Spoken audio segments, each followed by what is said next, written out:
Hi, I'm Matt Birch from Heavy Spectrum, here to talk about Shadow of the Beast.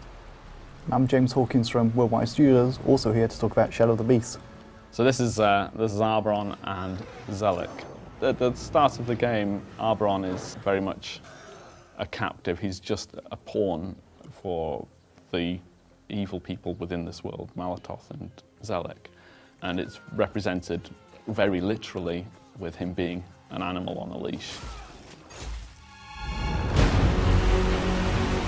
You've got quite a lot of moves in your arsenal. You've got the basic attack moves that if you get the timing just right, you can get these perfect strikes. But also, you're able to do counters, and block is incredibly powerful. A hint to anybody who wants to play the game and do really well at it, use block. When you have all three blood bars full, then you get this ability, as you mentioned, the Rage Chain, which allows you to expend your blood, and you get the option to go and kill the opponents with single strikes. And it becomes really important. It's not the best way to score points, but the enemies can't defend themselves, so you have a real choice between whether or not you aim for your platinums and so on by using all of the fine-tuned combat controls, or you use the Rage Chain to be able to dispatch them quite quickly, which, when you're low on health or you're in danger, becomes a really, really great choice to take. But, I mean, it just looks awesome as well.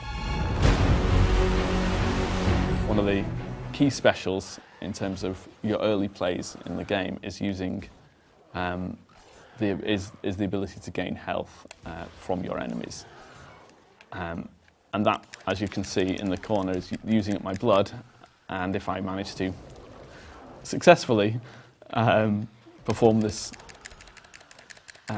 what we call frenzy moment, I gain health back from the enemy. But yeah, score is another huge factor in this game, and really once you start to get good at it, you want to accumulate score, and it becomes the focus of all of the engagement. It allows you to buy things in our Wisdom of Shadows, which is an area which has got lots of upgrades for Beast and lots of special features and extras.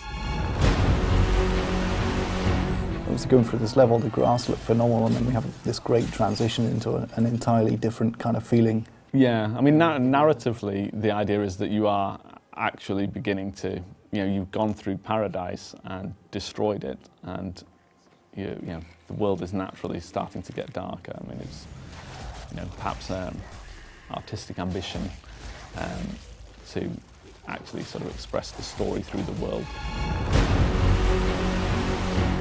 And throughout the game, we explore different ways of this platforming becoming important to you. I mean, it's important to realise that it's not just a combat game. There's exploration in here, there's puzzles in here, and those are all part of the makeup that give it, hopefully, an engaging character for people to come and play. You've probably noticed it's been reasonably two-dimensional up to this stage. Well, we've been moving like left and right, and now we've moved like up and down, so I'm guessing now we're going to move, well, I know we're going to move in and out, so let's jump in the teleport. And yeah, I mean, this is one of the things that is just lovely about working with a 2.5D game. You get to frame these incredible sort of journeys throughout, and these teleporters that we encountered earlier in the level are now active, so solving that machine puzzle was actually really has opened up new ways of navigating in the level. One of the things we haven't shown yet is the smart bomb, basically. I think we should show the smart bomb here. Okay. It gets us out of the fight, but basically, well, when we're surrounded anyway, the smart bomb is good. So I will now use one. There we go. That's a good way of trimming the enemies down. That does buy you a window, I mean, and it's great because it's instant. All the enemies are different as well. Each level has its own version of enemies with nuances to their attacks. So, I guess it's kind of like playing a one-on-one beat-em-up. You've got to learn the nuances of every enemy to really be able to master them. I think we should probably stop there before we reveal too much.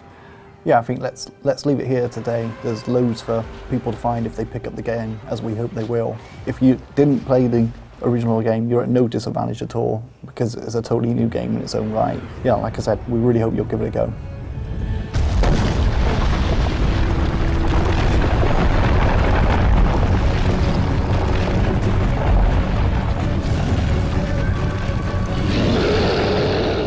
But if you really want to get into it, you're going to have to play it on Beast difficulty, and that's quite brutal.